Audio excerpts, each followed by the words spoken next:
سلام، خیلی خوش اومدین به چنل من بچه‌ها. عاشق تک تکتونم که منو نگاه میکنید. امروز میخوایم بریم یکی از خفن ترین و جذاب ترین و اولی ترین کافه فکر کنم توی ایران باشه. حتی ما تهران تو فرشته نمیدونم نیاوران این ور اونور اصلا ندیدم، سعادت آباد چه کرج چه هر جای ایران.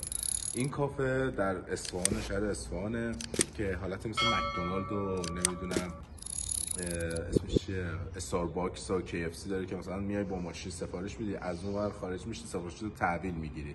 امروز اومدم براتون یه ولاگ بگیرم، خیلی خفنه. بعد من خیلی تعریفش از بچه‌ای که رفتن ولاگ درست کردن، یوتیوبرها، شنیدم که صبحونه خیلی خوشمزه داره، قهوه‌ای خیلی خفنی داره. بریم با هم یه تست کنیم ببینیم چه جوریه، محیطش چه جوریه، سرویس دهیشون، نمیدونم مشتری مداریشون، همه رو براتون میذارم، با ما همراه باشید. عاشق تک تکتونم که من. ما اومدیم اینجا درایو ثرو، زیاد چیز نیست حاجی، خیلی اوکی نیست. میدونی چی میگم؟ این کلا از همین بر سفارش میدی، از اون در دومی هم تحویل میگیری، از اون در دومی به دور میزنی میاد. زیاد چیز خفن و دهن پرکنی نیست. من فکرم خیلی خفنه. حالا تست کنیم ببینیم چه جوریه. هم میگم یه قهوه بخوریم اول. اسپرسو هم فارسی داریم و صد عربیکا. صد عربیکا. یه دونه دبل برای من میزنید؟ عربیکا؟ بله. مرسی. اوکی مرسی، تشکر. این چجوریه؟ یه چیزی داره؟ بیا دیگه. ای بابا.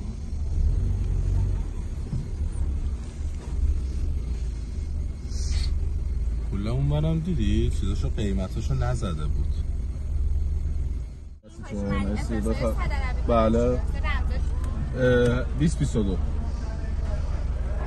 توش ولی خوشگله. حالا توش هم بهتون نشون میدم چجوریه. 3 تا هم شعبه داره ولی خب مثل مکدونالد و اینا نیست اصلا، استارباکس و اینا.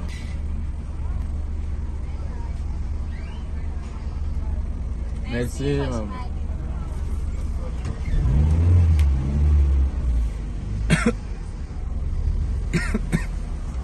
بچه خدایی دارم براتون خیلی هزینه میکنم.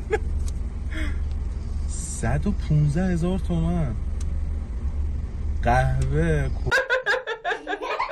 40,000 تومان. چرا اینقدر گرونه؟ اوکی اگه اومدی فرشته بشه قهوه بخوری استفاده کنیم. چیه؟ سلام دوست. سلام خوش اومدید.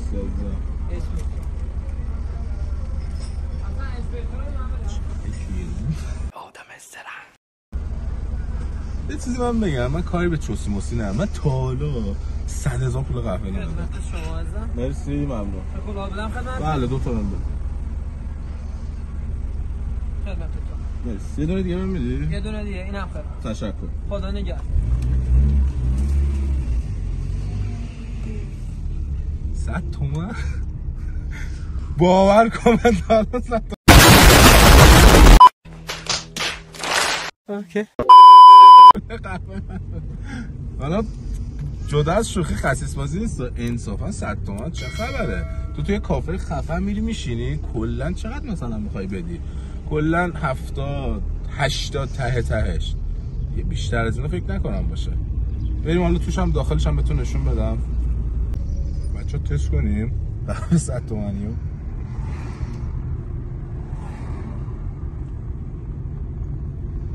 ترشه ترش میشه.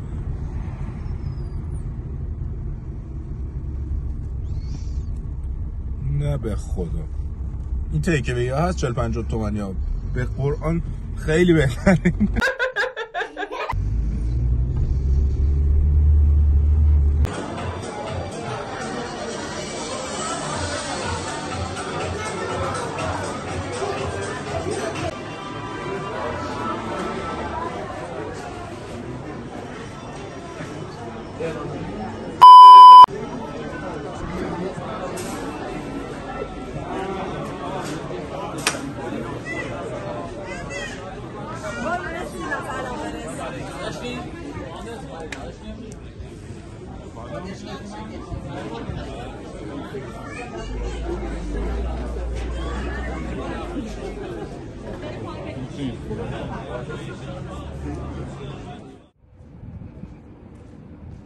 کلاً توی این شهر بزرگ، حالا اینجا یه ذره شیکه، خوشگله، باشگاه داره، جیم داره، کافه‌های خفن داره. حالا نمیدونم برندن یا نه، من خودم کافه باز زیاد نیستم. اینجا یه باشگاه داره، بگیر اینجا رو خانوما باشه، اون برم بگیره حالا آقایونه. بچه ها شهریه باشگاهش هم رفتم پرسیدم، حالت 6 جلسه زده بود 2700 یک ماه، هر روزش هم زده بود 2089. آدم استرن به خصوصی هم که بخوای بگیری تولوش 4-5 میلیون میاد روش. حالا اینجا گرونه راستیاتش، نمیدونم چرا واقعا. بعد ازم به حضور زناشو که دیگه نمیدونم بری بپرسین، اگر براتون میپرسیدم میذاشتم. این برم بگی کافای مرا نه خوشگل هم دادش،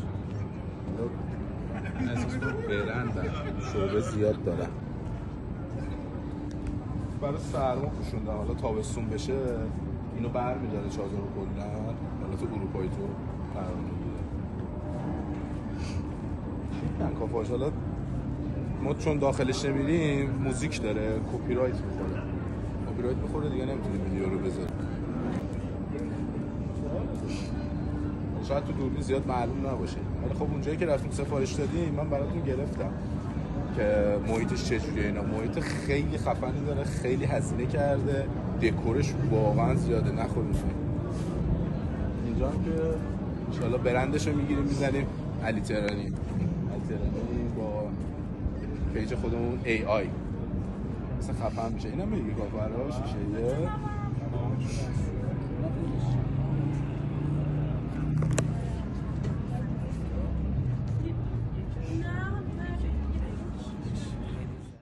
جای خفنیه، ولی خب باید همچین انتظاری هم آدم داشته باشه. مثل منطقه 1 تهرانه، مثل فرشته الهی نیاورانه، خیابون محلش اسمش مردابیجه، هوا نیروز، یه شهرک خیلی بزرگه. این برای بگید کلا از اون پایین شروع میشه میاد تا به بالا، یه چی داخلش داره، کافه رستوران‌های خفن، نمیدونم تعمیرگاه‌های خفن. حالا ما هم دلوی از این کافه خیلی خفنش وایسادیم، اینم باله. میگم بازم میگم من اهل کافه نیستم، آدم استرن دوستا رفیقا دور و بر میدونن کافه باز نیستم که بگم حالا خوبه یا بده. اینم امروز ولاگ کافه اصفهان بود که میرفتی دور میزدی. منم پرسیدم حتی ازشون، تنها جایی که هست فقط و فقط توی اصفهانه که با ماشین میری سفارش میدی، ولی زیاد چیز دم پرکنی نبود. من استارباکس حالا استانبول، گرجستان، هر جایی که رفتم سفارش میدی خیلی خفنه. تو از یه طرف میری یه طرف دیگه میای بیرون. اینجا اصلا تو هم خیلی اوکی نبود، میدونی حالت اروپایی طوره نداشت، کار قوی نداشت. عاشق تک تکتونم که منو نگاه کنید، بوس به کلتون.